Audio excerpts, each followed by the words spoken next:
Weather কি demand করছে ভাই, খিচুড়ি খিচুড়ি। এত সহজ একটা খিচুড়ি রেসিপি নিয়ে চলে আসলাম, যে কেউ এই খিচুড়িটা কিন্তু রান্না করতে পারবেন। প্রথমে আমি পেঁয়াজটাকে ভালো করে ভেজে নিব, আর এই পেঁয়াজটা আমি কিন্তু ভেজে তারপর উঠিয়ে রাখবো, কারণ এটা আমি খিচুড়ির উপরে দিব, যাতে সুন্দর দেখায় এবং খেতেও ভালো লাগে।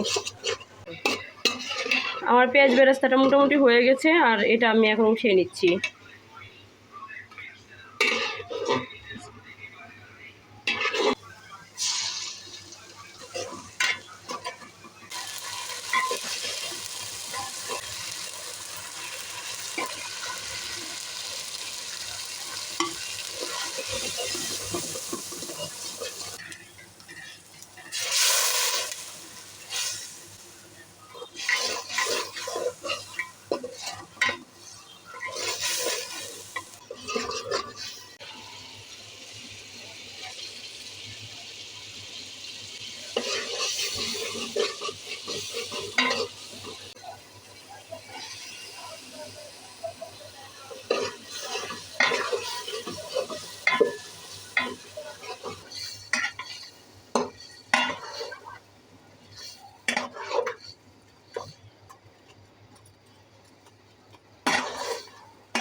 এইটা হচ্ছে আমার খিচুড়ির সব ধরনের সবজি। অবশ্য আমি সব সবজি পাই নাই, ক্যাপসিকাম হলে ভালো হতো, বরবটি হলে সবুজ সবুজ দেখা যেত, কিন্তু আমি পাই নাই, কিছু করার নাই। তো যেগুলো হাতের কাছে ছিল আমি সেগুলো দিয়েই হচ্ছে আজকে খিচুড়িটা করছি।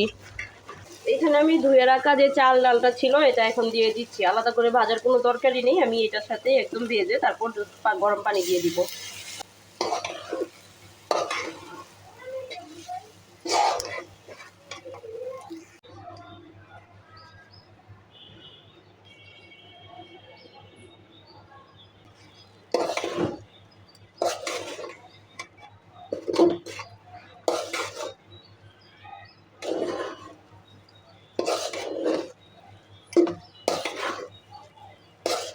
এখানে আরেকটা টিপস বলে রাখি, যে কয় পট চাল নেবেন তার দ্বিগুণ পানি দিবেন, গরম পানি হলেও আর ঠান্ডা পানি হলেও।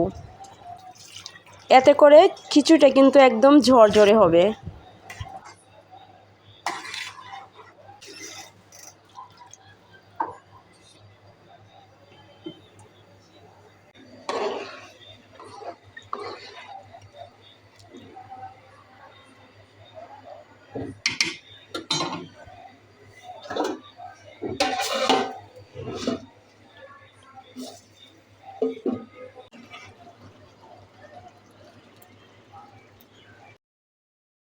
এখন আমি আগে থেকে যে পেঁয়াজ বেরেস্তাটা করে রাখছিলাম সেটা এর উপরে সুন্দর করে দিয়ে দিব, এতে করে সুন্দর একটা ঘ্রাণ বের হয়।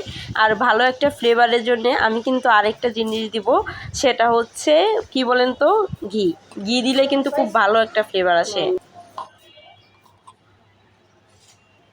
এবার আমি ঘিটা দেওয়ার পরে একটু নেড়ে ছেড়ে তারপর নামিয়ে নিব, এবং আপনারা এর মধ্যে দেখতে পারছেন যে এত সুন্দর একটা কালার হয়েছে, খেতেও কিন্তু অসাধারণ হয়েছিল।